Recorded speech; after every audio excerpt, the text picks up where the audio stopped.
মানুষ গৃহহীন, রাত কেটেছে রাস্তায়। বগুড়া সফরে যাচ্ছেন না প্রধানমন্ত্রী তারেক রহমান। একদিনের ব্যবধানে ফের সোনার দাম বড় লাভ।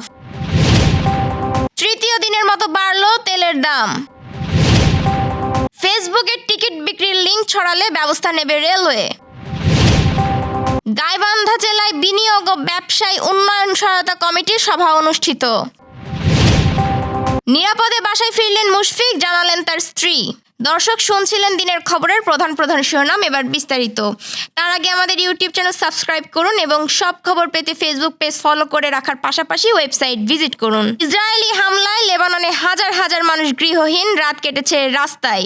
লেবাননে ইসরায়েলি বিমান হামলাগুলো হয়েছে মূলত বৈরুতের দক্ষিণ শহরতলি এলাকা দাহিয়েকে কেন্দ্র করে। এই উপশহরগুলো ঐক্যগতভাবে শিয়া মুসলিমদের আবাসস্থল। এটি হিজবুল্লাহর শক্তিশালী ঘাঁটি হিসেবেও পরিচিত। এই পরিস্থিতিতে ওই এলাকাগুলোতে ব্যাপক বাস্তুচ্যুতি ঘটেছে। হামলা শুরু হওয়ার মুহূর্ত থেকে সাধারণ মানুষকে এলাকা ছেড়ে চলে যেতে দেখা গেছে। ওই এলাকাগুলো থেকে বের হয়ে আসার রাস্তাগুলোতে যানবাহন চলাচল একদম স্থবির হয়ে যায়। এর ফলে দেখা যায় অসংখ্য মানুষ রাস্তার ওপর রাত কাটাচ্ছেন।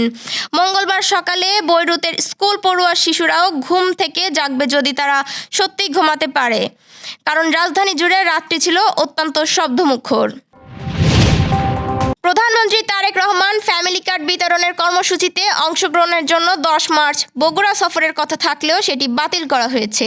বগুড়ার জেলা প্রশাসক তৌফিকুর রহমান সোমবার রাতে বলেন, প্রধানমন্ত্রীর ফ্যামিলি কার্ড বিতরণে 10 মার্চের কর্মসূচি বাতিল হয়েছে, পরে কর্মসূচি দেওয়া হবে। তিনি বলেন, যেহেতু বগুড়া 6 সদর আসনে উপনির্বাচন, সে কারণে প্রধানমন্ত্রী ভোটের আগে কর্মসূচি নেননি, পরে প্রধানমন্ত্রীর কর্মসূচি পাবো। দেশের বাজারে একদিনের ব্যবধানে আবারও সোনার দাম বেড়েছে। বাংলাদেশ জুয়েলার্স অ্যাসোসিয়েশন বাজুস মঙ্গলবার প্রকাশিত সর্বশেষ বিজ্ঞপ্তিতে সোনা ও রূপার নতুন দাম ঘোষণা করেছে।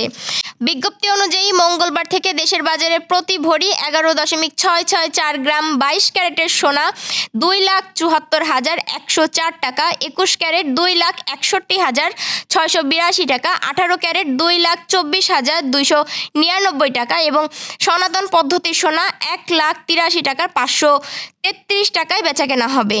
এর আগে 28 ফেব্রুয়ারি রাতে বাজুস সোনার দাম সমন্বয় করেছিল।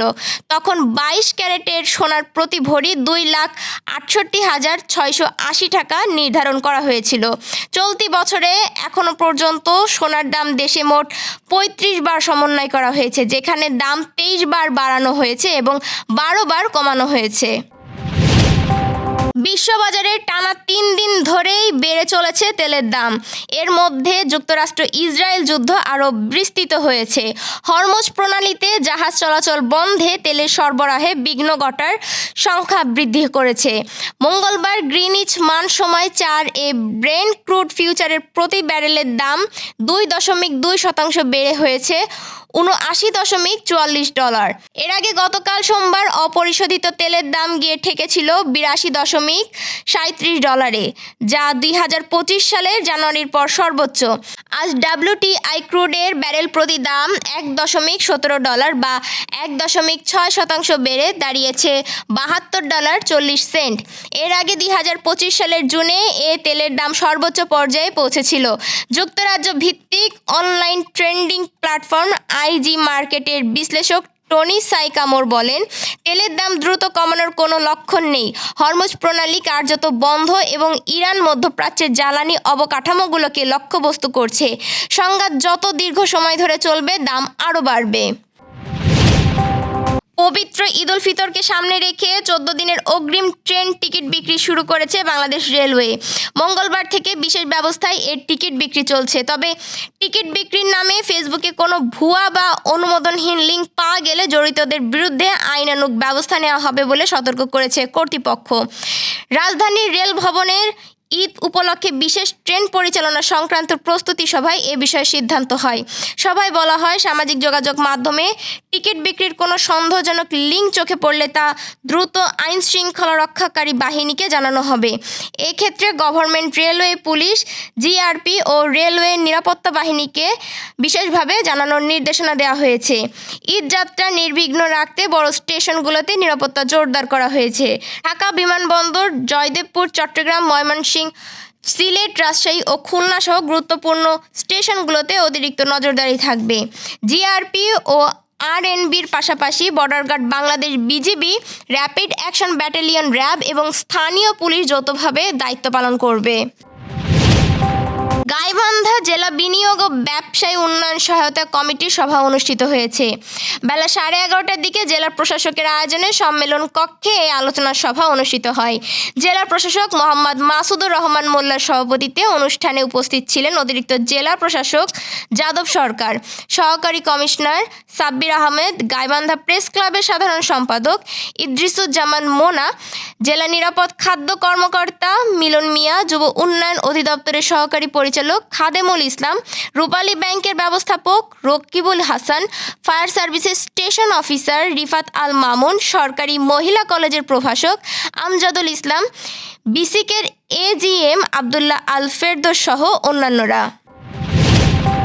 মধ্যপ্রাচ্যে যুদ্ধ অবস্থার কারণে সৌদি আরবের জেদ্দা বিমানবন্দরে আটকে পড়েছিলেন ক্রিকেটার মুশফিকুর রহিম। সব শঙ্কার অবসান ঘটিয়ে সোমবার সকালে ঢাকার হজরত শাহজালাল আন্তর্জাতিক বিমানবন্দরে অবতরণ করেন তিনি। পরে দুপুরে তার স্ত্রী জান্নাতুল কিফায়েত সামাজিক যোগাযোগ মাধ্যমে মুশফিকের নিরাপদে বাসায় পৌঁছানোর বিষয়টি নিশ্চিত করেছেন। পবিত্র ওমরা পালন শেষে গত শনিবার দুবাই হয়ে দেশে ফেরার কথা ছিল মুশফিকের, কিন্তু মাঝ আকাশ থেকে তাদের বহনকারী এমিরেটসের ফ্লাইটটি যুদ্ধ পরিস্থিতির কারণে আবারও জেদ্দায় ফিরে যেতে বাধ্য হয়। বিমানবন্দরে হাজারো যাত্রীর সঙ্গে আটকে পড়েন এই মিস্টার ডিপেন্ডেবল।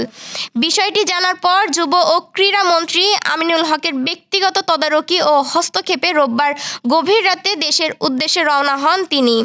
মুশফিক নিরাপদে বাসায় ফেরার পর এক ফেসবুক স্ট্যাটাসে স্বস্তি প্রকাশ করেন তার স্ত্রী জান্নাতুল কিফায়েত। তিনি লেখেন, আলহামদুলিল্লাহ, মুশফিক নিরাপদে বাসায় পৌঁছেছে। আল্লাহ সুবহানাহু ওয়া তাআলার জন্য সবকিছু সহজ করে দিয়েছেন। যারা দুশ্চিন্তা করেছেন এবং মানসিকভাবে পাশে ছিলেন সবাইকে ধন্যবাদ। একই সঙ্গে বিশ্বের চলমান অস্থিরতা যেন দ্রুত শান্ত হয় সেই প্রার্থনাও করেন তিনি। এই ছিল দুপুরের আয়োজন। সন্ধ্যার খবর দেখার আমন্ত্রণ রইল। দর্শক, আজ ইফতারের সময় সন্ধ্যা 6টা10 এতক্ষণ সাথে থাকার জন্য ধন্যবাদ। বছর ঘুরে আবারও এলো পবিত্র মাহে রমজান। মাহে রমজানের এই সওগাত, এই নাজাত, এই রহমত, মাগফিরাত, এত বড় বড় আল্লাহর পক্ষ থেকে যে নিয়ামত, এই নিয়ামত আমরা গুনে গুনে শেষ করতে পারবো না। প্রতিদিন বিকেল 5টা30 গ্রামের কাগজের ফেসবুক পেজ ও ইউটিউব চ্যানেলে দেখুন রমজানুল মোবারক।